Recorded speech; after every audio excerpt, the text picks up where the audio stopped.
का फल तुम्हारे अपने संकटों से वापस आता है।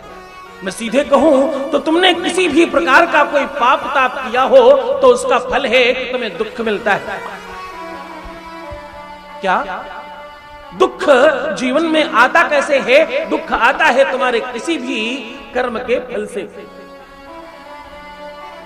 अगर तुमने कोई अशुभ कार्य किया तो उसका फल है कि तुम्हें दुख मिलेगा।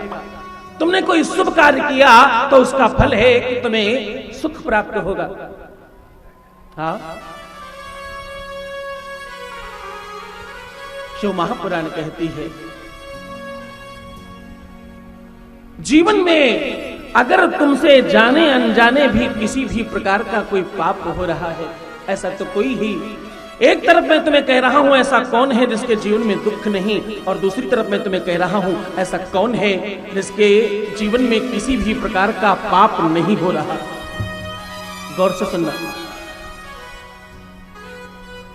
तुम्हारे जीवन में तुम जहां रहते हो यहां जो भी तुमसे अच्छे बुरे काम हो जाएं, ये जब तुम किसी शुभ तीर्थ में जाते हो, किसी मंदिर में जाते हो, किसी देवालय में जाते हो, वहां जाने से नष्ट हो जाते हैं। क्योंकि अन्न क्षेत्रे कृतं पापम पुण्य क्षेत्रे विनश्यति, पुण्य क्षेत्रे कृतं पापम वज्रलेपो भविष्यति।